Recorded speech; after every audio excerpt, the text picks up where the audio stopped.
എറണാകുളം അങ്കമാലിയിൽ ആളില്ലാത്ത വീട്ടിൽ മോഷണം. 2.25 പവൻ സ്വർണം കവർന്നു. സമീപത്തെ 3 വീടുകളിലും മോഷണ ശ്രമം നടന്നിട്ടുണ്ട്. ഈ മോഷ്ടാവിന്റെ CCTV ദൃശ്യങ്ങൾ പുറത്തു വന്നിട്ടുണ്ട്. നമുക്ക് അതിലേക്ക് പോകാം.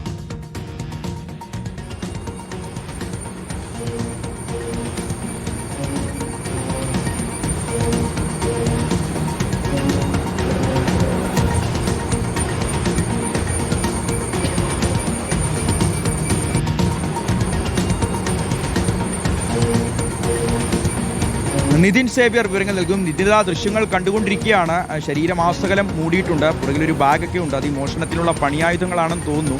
എന്താണെങ്കിലും ചുറ്റി നടന്ന് കാര്യങ്ങളൊക്കെ നിരീക്ഷിച്ച് ആ ഒരു പരിസരത്തുള്ള എല്ലാ വീടുകളിലും കയറി മോഷ്ടിക്കാനുള്ള ശ്രമം ഇയാൾ നടത്തിയിട്ടുണ്ടല്ലേ? ഇപ്പോൾ ഈ CCTV ദൃശ്യങ്ങൾ ഇയാളെക്കുറിച്ച് എന്തെങ്കിലും സൂചന ലഭിച്ചിട്ടുണ്ടോ നിതിൻ?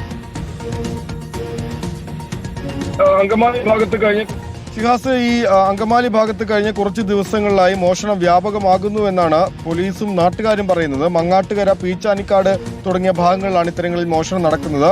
കഴിഞ്ഞ ദിവസം മങ്ങാട്ടുകര കപ്പളയ്ക്ക് സമീപം അറ്റകുറ്റപ്പണികൾ നടക്കുന്ന ആൾതാമസമില്ലാത്ത വീട്ടിൽ നിന്നുമാണ് വാതിൽ കുത്തി തുറന്ന് അകത്ത് കടന്ന മോഷ്ടാവ് സ്വർണം മോഷ്ടിച്ചത്. ഒപ്പം തന്നെ സമീപത്തെ 3 വീടുകളിൽ കൂടി ഇത്തരത്തിലുള്ള മോഷണ ശ്രമവും ഇയാൾ നടത്തിയിട്ടുണ്ട്. 2.25 പവൻ സ്വർണമാണ് ഈ അറ്റകുറ്റപ്പണികൾ നടക്കുന്ന ആളില്ലാത്ത വീട്ടിൽ നിന്നും മോഷ്ടിച്ചിട്ടുള്ളത്. കഴിഞ്ഞ ദിവസം രാത്രിയാണ് ഈ സംഭവം നടക്കുന്നത്. ഒപ്പം തന്നെ മങ്ങാട്ടുകരയിൽ തന്നെ അഴീക്കൽ ബേബി പോൾ എന്നയാളുടെ വീടിന്റെ മുൻവാതിൽ തകർന്ന് ഇയാൾ ഈ വീടിനകത്ത് കയറി അലമാര അടക്കം തുറന്ന് വസ്ത്രങ്ങളൊക്കെ വലിച്ച് പുറത്തിട്ടിട്ടുണ്ട്. പക്ഷേ ഇവിടെ നിന്നും അയാൾക്ക് കാര്യമായി ഒന്നും മോഷ്ടിക്കാനായിട്ടില്ല എന്നാണ് പോലീസ് പറയുന്നത്. മോഷ്ടാവ് ഗേറ്റ് തുറന്നു വരുന്നതിന്റെയും പിൻവാതിലൂടെ കടന്നു പോകുന്നതിന്റെയും CCTV ദൃശ്യങ്ങൾ പോലീസിന് ലഭ്യമായിട്ടുണ്ട്. ഷിഹാസ് പറഞ്ഞതുപോലെ തന്നെ മുഖം മറച്ച നിലയിലാണ് മോഷ്ടാവ് ഈ മോഷണത്തിനായി എത്തിയിട്ടുള്ളത്. ഒപ്പം മറ്റൊരു വീടിന്റെയും പിൻവാതിൽ തകർത്ത് മോഷണ ശ്രമം ഇയാൾ നടത്തിയിട്ടുണ്ട്. 1 മാസത്തിനിടയ്ക്ക് തന്നെ പീച്ചാനിക്കാട്, മങ്ങാട്ടുകര ഭാഗങ്ങളിൽ നിരവധി മോഷണങ്ങൾ നടന്നിട്ടുണ്ട്. ഉറങ്ങിക്കിടന്ന വീട്ടമ്മയുടെ മാല ജനലിലൂടെ പൊട്ടിച്ചെടുത്തിട്ട് ഒരാഴ്ച പോലും തികഞ്ഞിട്ടില്ല. അപ്പോൾ വലിയ ആശങ്കയിലാണ് ഈ പ്രദേശവാസികൾ. ഒപ്പം പോലീസ് ഈ CCTV ദൃശ്യങ്ങൾ കേന്ദ്രീകരിച്ചുള്ള